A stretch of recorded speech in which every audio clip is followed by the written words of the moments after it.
News आ रही है रूस और यूक्रेन जंग से जुड़ी। पश्चिमी मीडिया के मुताबिक पुतिन की सेना ने यूक्रेन के ओदेसा में आत्मघाती ड्रोन से कहर ढा दिया। दावा किया गया कि रूसी सैनिकों ने यूक्रेन के अनाज गोदामों में तबाही मचा दी।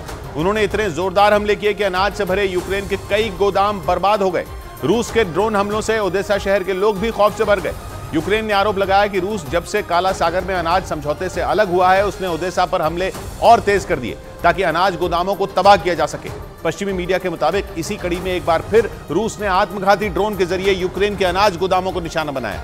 हालांकि यूक्रेन ने दावा किया कि उसने रूस के 9 शाहिद 136 ड्रोन को ढेर कर दिया, लेकिन जो ड्रोन अनाज के गोदामों पर गिरे उनसे उनमें आग भड़क गई, जिसके बाद आग ने तांडव मचाना शुरू कर दिया। पश्चिमी मीडिया के मुताबिक आग में जलकर सैकड़ों टन अनाज राख हो गया। हालांकि राहत की बात यह रही कि समय रहते आग को बुझा लिया गया, जिससे आग ज्यादा नहीं फैल पाई। बताया गया कि रूसी फौज ने ईरान के शाहिद 136 ड्रोन से ओदेसा में अनाज गोदामों पर जोरदार हमले किए। यूक्रेन ने आरोप लगाया कि काला सागर में अनाज समझौते से पीछे हटने के बाद रूसी सेना ओदेसा में बंदरगाह पर हमले तेज कर उसके अनाज को बर्बाद करने की कोशिश कर रही है। ओदेसा काला सागर के तट पर स्थित है और यहाँ से यूक्रेन का ज्यादातर अनाज का व्यापार होता है। और सिर्फ ओदेसा ही नहीं, पुतिन की सेना ने यूक्रेन के सुमी में भी एक स्कूल पर ड्रोन से हमला कर दिया। यूक्रेन ने आरोप लगाया कि रूस के हमले में 2 लोगों की मौत हो गई, 3 लोग घायल हो गए,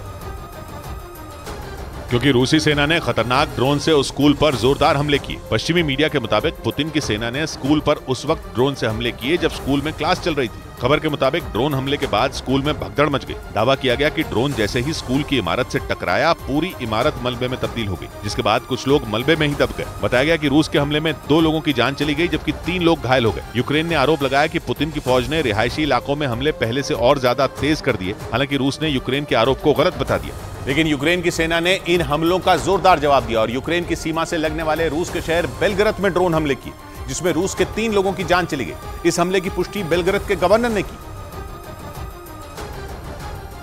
सेना ने जानबूझकर बेलग्रद के इलाके को चुना क्योंकि बेलग्रद रूस का वो हिस्सा है जो यूक्रेन से लगने वाली सीमा के बिल्कुल करीब मौजूद है। और दावे के मुताबिक जहां ये हमला हुआ उसकी दूरी यूक्रेन बॉर्डर से महज 50 किलोमीटर है। बेलग्रद के गवर्नर ने आरोप लगाया कि जेलेंस्की के जवानों ने जानबूझकर वहां के रिहायशी इलाके को निशाना बनाया। बताया गया कि यूक्रेन के ड्रोन से कुछ विस्फोटक गिराए गए, जिससे वहां जोरदार धमाके हुए। रूस के मुताबिक यूक्रेन के इस हमले की वजह से बेलग्रद के 3 लोगों की जान चली गई। इस बीच रूस ने ड्रोन से यूक्रेन के एक बड़े ट्रेनिंग सेंटर पर हमला बोल दिया। रूस की तरफ से इस हमले का एक वीडियो भी जारी किया गया,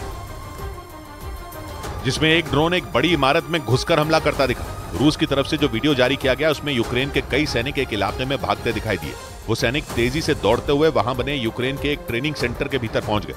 ठीक उसी वक्त वीडियो में एक ड्रोन नजर आया और बारूद से भरा वो ड्रोन जैसे ही इमारत के अंदर घुसा, वहां एक जोरदार धमाका हो गया। धमाका होते ही वहां धूल का गुबार छा गया। रूस के मीडिया के मुताबिक यूक्रेन के उस ट्रेनिंग सेंटर में मौजूद कई सैनिक धमाके का शिकार हो गए। हालांकि रूस की तरफ से ये जानकारी नहीं दी गई कि यूक्रेन की सेना का ये ट्रेनिंग सेंटर किस इलाके में बना था।